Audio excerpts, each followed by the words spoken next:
to be operating in the wee hours of the morning here, 3rd of November 2025, our ongoing year of doom. Behold the analog devices, indicative of the ancient fossilized nature here at tortuganwordpress.com. Well, we're just past Halloween, so there's going to be a little bit of that.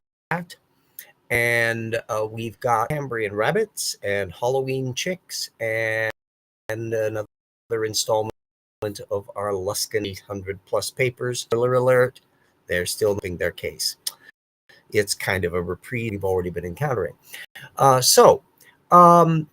This next chapter from Sarfati and Tay, Are Dinosaurs Alive Today? Is another one that's very heavily oriented. Oops, I suppose I should remind everybody visually. We are talking about Titans by Sarfati and Mission Ministries International. Bless their soul hearts.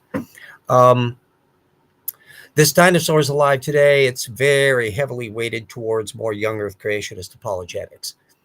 Even though they are rejecting a few little items like the Japanese plesiosaur that was a kind of staple of creationist apologetics back in the Dwayne Gish era, but which pretty much all creationists today recognize as just a basking shark. Hello, Mary. Maya. Hand pink waving, yes.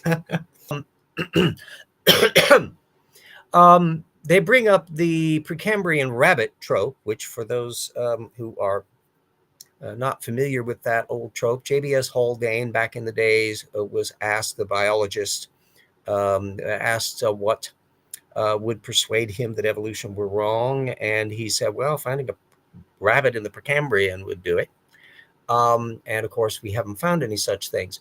But it's interesting that the trope is drawn for Sarfati and Tay from a 2014 Sean Doyle post at CMI, which I'll be putting a link up to. And the fun part is they but Sarfati and Tay as, quote, a famous evolutionary biologist and communist, unquote, which is something of a stretch. He certainly was a Marxist and had a flirtation with the British Communist Party, as an awful lot of people who came out of World War I did. At any rate, it's interesting that Doyle hadn't mentioned that, only referring to Haldane as the, quote, renowned 20th century evolutionist, unquote. So clearly this was a little axe that Sarfati and Tay wanted to grind that their actual cited source didn't feel like grinding. An example of the young Earth creationist mantras that they're repeating was an invocation of an article by Bates and Sanders, also from 2014. So there's an awful lot of dated material knocking around in this chapter on supposed out-of-place fossils, which include the Devonian tetrapod footprint canard that Jackson Wheat and I will be discussing in great detail in Volume 2 of The Rocks with Air as that comes out. And they also, that Bates and Sanders also drove way too credulously on Carl Werner, who still is knocking around in the creationist community, but he's kind of like, he seems to be floating at a higher level than Kent Hovind, but in terms of the documentation that he's providing, he is operating at Kent Hovind level. So anybody that decides that Carl Werner is some kind of an authority figure on paleontology clearly is not familiar with paleontology and doesn't fact check Werner, who isn't exactly prone to offering a hell of a lot of sources on it.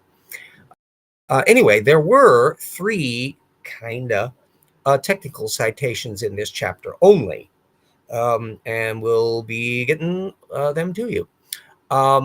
2 of them relate to the Chicxulub impact, which, as you I'm sure are aware, is the asteroid that slammed in the Yucatan Peninsula about 66 million years ago and contributed to the final exit of the non-avian dinosaurs.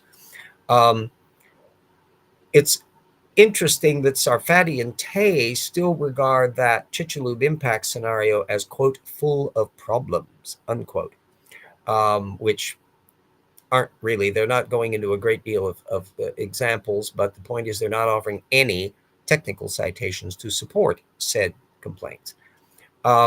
Anyway, the two articles are Collins et al. 2020, which is from Nature, and then a 2014, again, that date again, preprint of Duran, Mantarola, and Cordero Tercero on the intensity of the impact event and the like. That, as far as I can see, never ended up published anywhere. It's only at archive.org. That's why I was saying it's like a half. We really only want one actual full-out printed technical paper, Collins et al. 2020, and this other one, which is the fun one. So the third paper, or second, depending on how you're counting, relates to this claim that Sarfati and Tay are making. Quote, today, genetic diversity is considered to be one of the most important factors in biological conservation. However, questions remain on what would have resulted in the extinction of all kinds of the dinosaurs, unquote. Well, remember, the avian dinosaurs made it through, and only a tiny, slim proportion of the avian dinosaurs. Almost all the major groups of bird forms that predated the extinction went extinct too. So only the ornithines that made it through. The antornithines and the little weird groups that were reflected by Microraptor and all of that, they didn't make it. Anyway, they cite at this point a 2015 paper by Willoughby et al. And alas, I have the full text for you kids, but I will be putting page or two preview up so that you can at least see the thing. I was able to get the full article. So the point I'm going is that anybody that can acquire the original material, and it's not a terribly long, it's like 8 or 9 pages. The interesting bit relevant to this point is it never discusses dinosaurs. It was about using the genetics of living organisms as a metric to assess possible endangerment and to get avenues for amelioration and preservation. There was no reference to any extinct fossil forms, dinosaurs or otherwise. So it's bait and switch. They offered zero citation, technical, that there should be inevitably the extinction of all dinosaurs, and therefore this is a problem for the extinction event. Some things made it through, other things didn't. It's still an ongoing issue of why dinosaurs suffered so widely as interconnecting ecosystems. It looks like they weren't lacking in diversity. There was a brand new paper that's been out on that topic that I think in Science Advances that indicates that. But at any rate, the big slosh doesn't help either, because again, the selectivity and periodicity of where not all mass extinctions are taking place in one fell swoop during the big slosh, this issue is not something that helps the creationist in any case. So don't bark up that tree, kids. Now, our little sidebar before we get to Luskin concerns the Halloween chicks. And by that, we mean a chick pamphlet. Spooky. For those of you who are unaware of Chick publications, Chick recently died, I think. These are infamously famous hyper-conservative, anti-Catholic, anti-evolution. They're relying on Kent Hovind in the famous or infamous Big Daddy one. And the pamphlets still exist. This one has a copyright date of 2013. And what was interesting, it popped up in little trick-or-treater things that have been going around. There was a family in the neighborhood that had a whole stash of little plastic-wrapped, spooky chick pamphlets plus Halloween candy. Now, to be fair, the little couple handing all of this stuff out were very congenial. They weren't trying to do any apologetics, but the point is that you were getting this little measure about how satanic and evil Halloween is and how it can imperil your soul, along with the little candy stuff. Whether or not I haven't checked to see whether or not Chick Publications makes these available with candy in it. all prepackaged and set up. Either that, or they had to have done this on the fly, buying up a bunch of pamphlets and putting them together and putting the little plastic sealers on it to make them into a sealed package. Either one of them is an interesting bit of effort. It would be an individual effort if they're doing it themselves, or it's an indication of how Chick Publications likes to make use of the Halloween holiday as a way to further the apologetics. You would think that Chick would have been a fossil from the 1970s and 80s, but nope, it has long outlived the poor guy and will probably be continuing on. Who knows? People in the 23rd century might actually be bringing out copies of Chick pamphlets for their context. So these things have a life of their own, like Donald Trump's. So now on to our second main event, which of course is our latest installment on the Luskin papers. As you know, I'm working through the mass. Basically, this current one is the kind of ALU section, which is the bulk of the papers. I think it's going to be going on for quite a few hundreds more. So the vast majority of the website listing just relate to this one era. But you do get little subtopics that pop up out at me on this new batch.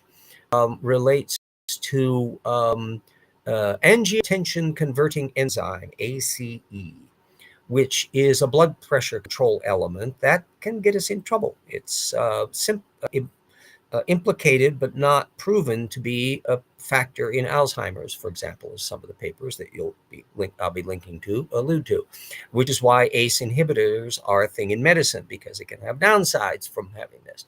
Now, ALU figures in this in that it can regulate this ACE thing, not necessarily always nicely. So the first one is a paper from 2013 by Wu et al. And alas, both of these papers are going to be ones that I can only give the abstract to again. And then it's regarding ACE and neuron cells. And then a 2018 paper from Mafra et al. On ALU's wider role in inhibiting ACE expression generally, which in the context of ACE overexpression being a bad thing, ALUs might be regarded as doing a positive thing. And I suspect that's why they're slipped onto the Luskin list, is because at superficial glance, seem to be supporting that kind of positive benefit. So all a good thing, right? Well, not entirely.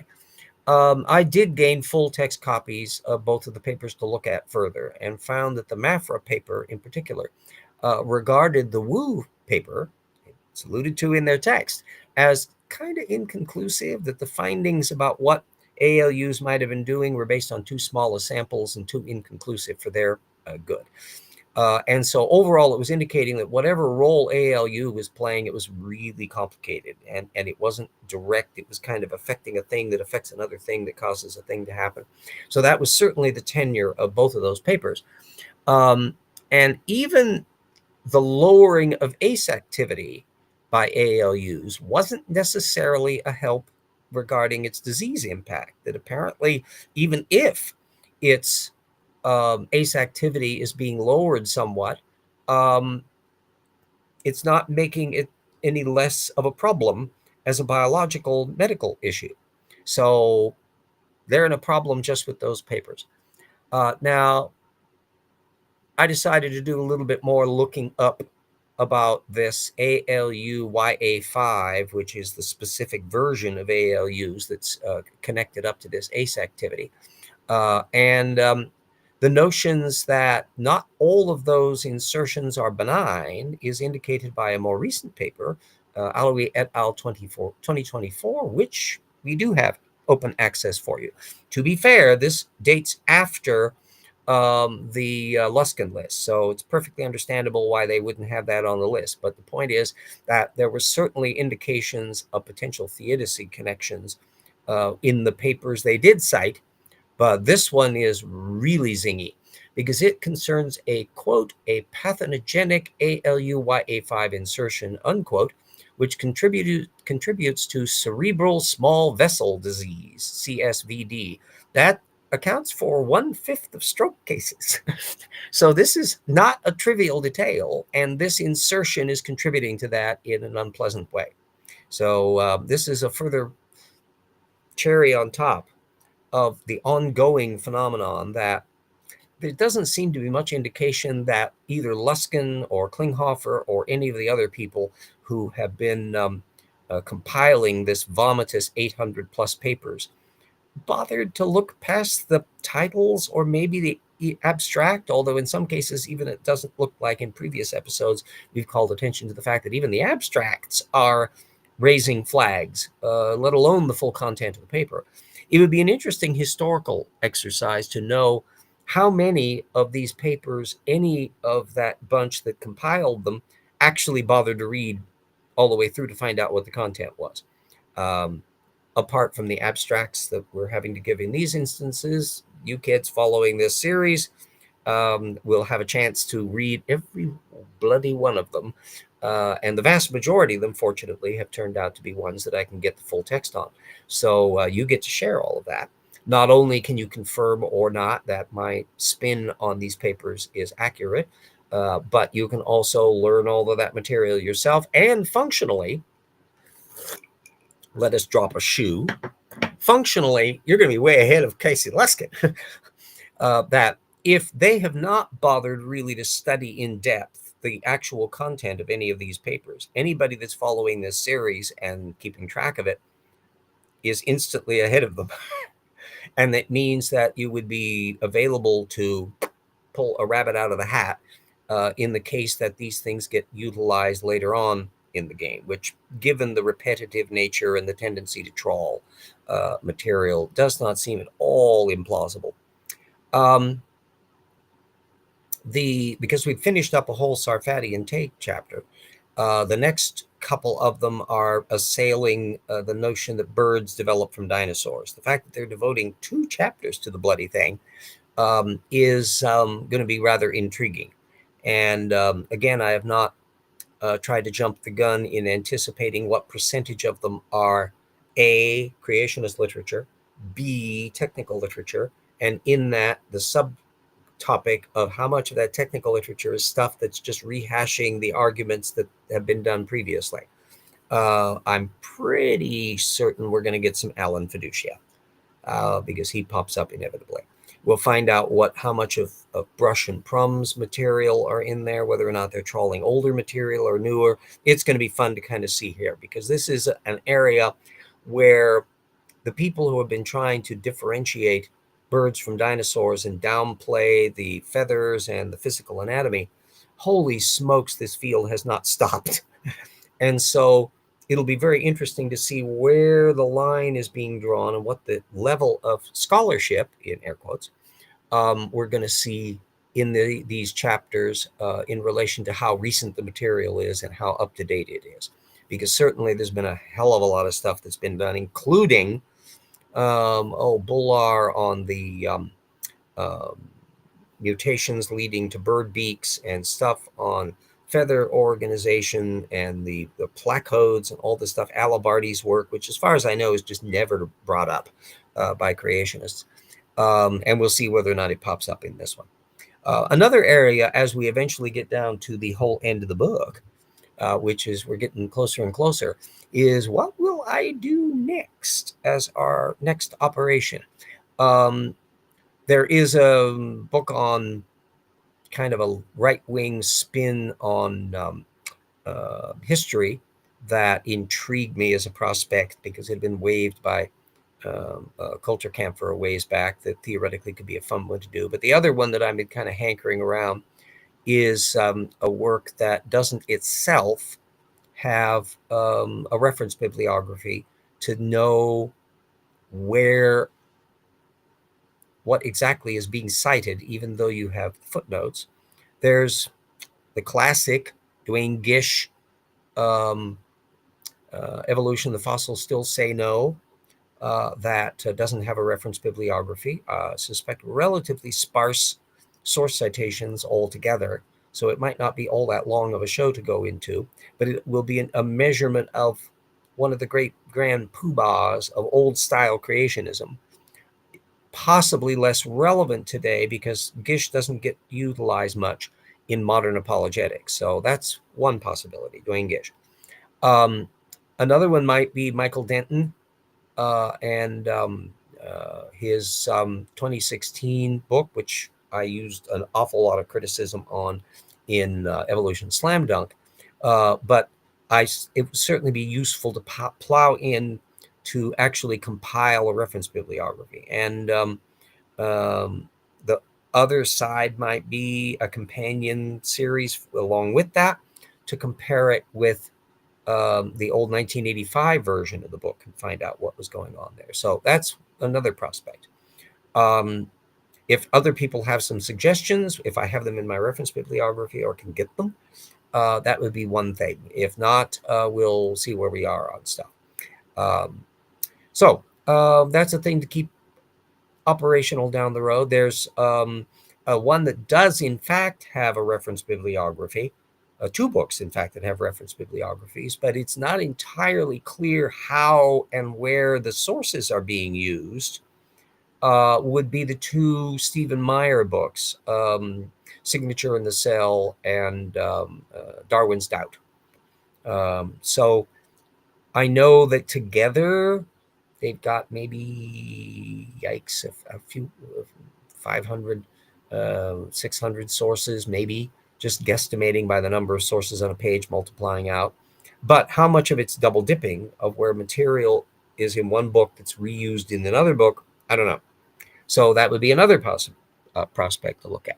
So for those watching the channel and familiar with these various things, Duane Gish, Michael Denton, Steve Meyer, it would be interesting with either Meyer or Denton that these would be works that are intelligent design based rather than the full creationist stuff that I've been doing for the past series. So that could be an interesting little benchmark on the subject. So let me know in the commentary on once the video posts, if anybody responds to that as to what suggestions they would have or whether they have something else in the field. Whether or not I will have access to the books is quite another matter because I do not have every single book ever written. But if I do, I'd be perfectly delighted to look into that. And it's also useful in pinning down that scholarly angle of just what's being done with. Another one that might consider, Pandas and People, which I do have.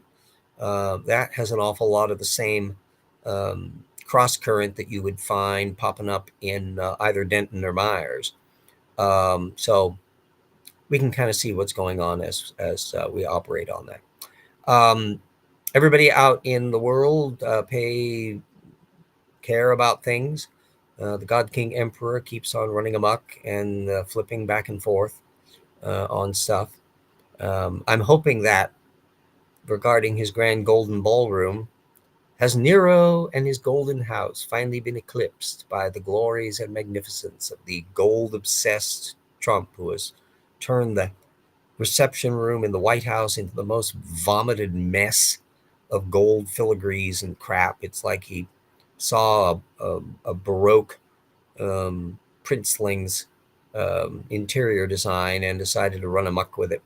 And then that sterile rose garden patio there that looks like something from a chintzy Florida hotel. Redid the Lincoln bedroom bathroom in wall to wall and ceiling to floor marble. It's everywhere. It must be echoey as hell and cold and sterile, which is kind of Donald Trump style. But anyway, all of the oligarchs and nitwits, Amazon, Bezos, and all the rest who funnel money apparently to help contribute to the creation of his grand ballroom, we would hope that they would be equally keen to contribute to a campaign in future to demolish it, or at the very least, if not totally obliterate it, route it down to its foundations and make a smaller version and restore the East Wing to what it was prior to that. So they could still have a modest ballroom, but stuck back away so that it's not overpowering, because this monstrosity that's grown up to 1,000 people in capacity is bigger than the White House. It's just ridiculous. Donald Trump has no taste, but there's no reason why the People's House needs to be saddled with that. But he'll be running amok like his little play toys, and he'll probably be having a grand party of revelers of the billionaires, just as we're in the complete catastrophe that's to come for the next couple of years economically, which is going to be really swell optics, I can tell you. Like Kash Patel taking the private government expense plane to take his girlfriend out to sporting events and dinner parties and all the rest. The wonderful world of the rich oligarchs who are infesting Trump 2.0. Don't blame me. I voted for Harris. So anyway, let me put up our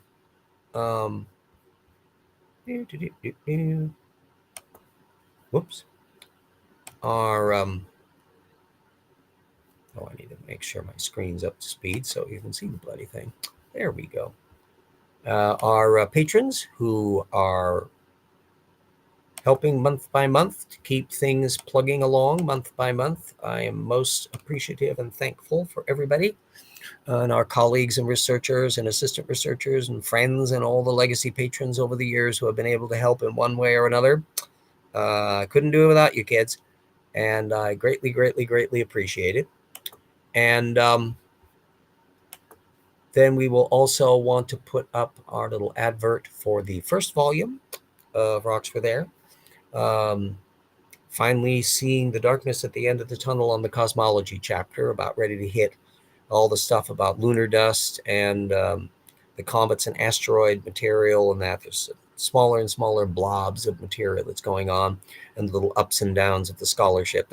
One of the purposes that we want to have is to convey really interesting science information that will be as cutting edge as possible and accurate, and B, a good coverage of the span of how creationism has evolved. And in some topics, there's a lot of change over time as groups of creationists kind of form cliques, and some will drop a topic and criticize it while others will not. And you'll be finding a lot of this on the cosmology chapter, where Danny Faulkner has been spending the last 10 years basically pulling back on the claims of a lot of young earth creationist positions, and saying, this is real, that the cosmic expansion is real, dark matter is real, and all this stuff.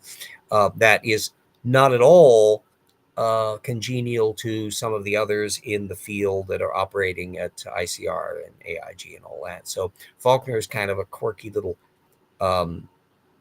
oddball in this area, although he's often very circumspect, again, as we will be documenting in the book, about naming names for some of these offenders in repeating claptrap, especially when some of the people who had repeated the claptrap was him.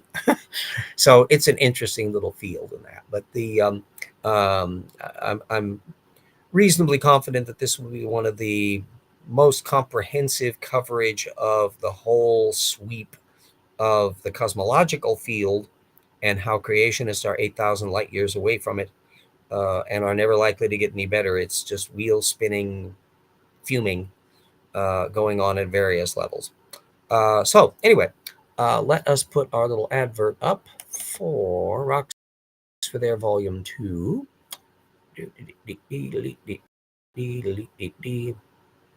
Come. There you go. Takes sometimes a second for the old computer, the little squirrels inside, to get their little things up to speed, and away we go.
So anyway, we got a good half hour in. Again, anybody that has any suggestions or comments upon my potentials to do the work once we get done with Sarfati and Tay, let me know. There's a bunch of, some of the ones are just wacky that are would have an antiquarian amusement. Um, Professor Noah Thing or Two, which were these like early 1990s, I think, maybe early 2000s, silly kids book creationist stuff. You've got Ken Ham's uh, 1998 work, but then Gutsick Gibbon did a hilarious breakdown of that bit by bit, because she had been raised on that kind of stuff because they come from a creationist family. So this was an area that was directly viscerally involved in stuff. And But I think the potential of nailing down some of the stuff on the Discovery Institute thing, because if anybody's going to be anal retentive covering as many bases as they possibly can, it'll be Steve Meyer in those two books. I think 2004, something like that, for the Signature in the Cell, and I think it's 2012 for Darwin's Doubt. We discuss particularly Darwin's Doubt because of the paleontological screw-ups on the Precambrian, in that although Gunter Beckley gets most of the fulmination because he, during his brief and tumultuous life there at the Discovery Institute, was verbose, often to the point of tendentious repetition. Well, that's and who the hell are they going to get to replace him? There's no other really intelligent design paleontologist to fit in, so I guess they'll have to dust off Casey Luskin and have him be point man again. Hard to tell. At least the Discovery Institute doesn't seem to be going through the thrall of schism that appears to be going on with Ken Ham's bunch at AIG. Joel Duff has been covering all of that stuff about the ins and outs, Bodie Hodge going off his very way, all of his postings being expunged. Um, and Then the Australian guy they hired to take over, that didn't last long. And whether or not it's that, not that the God King Emperor Ham decreed that they were bad, but that the potential, hello Vesta, that the potential candidate found working with Ham awkward, and that they were going to be running in directions where Ham was trying to keep too much control on stuff. So it's going to be interesting to see. It's also the indication that from Joel Duff that he's been kind of following the attendance levels at the Ark Encounter, and it's looking like it's kind of sagging. This is true, in fact, in some areas in the amusement park industry. The Disney parks have had real big visible drops, just as Las Vegas has had enormous drops in attendance. Partly it's due to the sheer rapacious high cost of all of these things to attend them, and the fact that it looks like an awful lot of people that go, like, take the family and shell out a colossal amount of money to go to Disney World, and they think, well, that's fine, we've done that, we never need to do it again. So the kind of repeat visitors that our family did, we went to Disneyland when I used to live in California in the 60s, and it was way more affordable back then. We would go to Disneyland a couple times a year. And so it was a regular thing. And when people came into town, relatives and all that, I remember my old Uncle Ernest and Aunt Nettie, when they swung into town, we went out to Disneyland, and they liked it so much that Uncle Ernest canceled his departure trip and decided we would go out again. And we stayed a couple more days, and we went out to Disneyland again. At a delightful time. That was a very different environment from that kind of manicured, overpriced, too many price tier mess that operates at those parks these days. Universal seems to be doing fairly well. They have higher attendance apparently than the Disney parks at the moment, although they've got big teething pains with their new um, uh, Universal Adventure thing there that's got very sophisticated material. They're clearly showing that they're operating at, or trying to operate at, the same level as the most sophisticated of Disney style theming But they've also got teething pains in terms of operating characteristics and rides being down for maintenance and all that. So it's a rough and tumble business. I pay attention to this because, after all, I did design an amusement park. So everybody, stay super duper safe wherever you are, whether it's bad weather or rampaging ice agents and all the other muck that's going on in material, whether we're about to go to war with Venezuela or Nigeria or who knows where else that the president of peace wants to do. It's unclear where any of this is going to go because Trump is like a little weather vane. He zips back and forth and on whim, and his dementia is getting more and more intense as his brain is cycling backwards towards 1970 and maybe 1870. Only going to get worse, kids. So buckle your seatbelts, avoid taking on debt, and everybody stay safe. And we will be seeing you hopefully next week here on Evolution Hour. Closing up show for the day. We put our adverts in, etc., etc. We have covered all the bases. Ending the stream.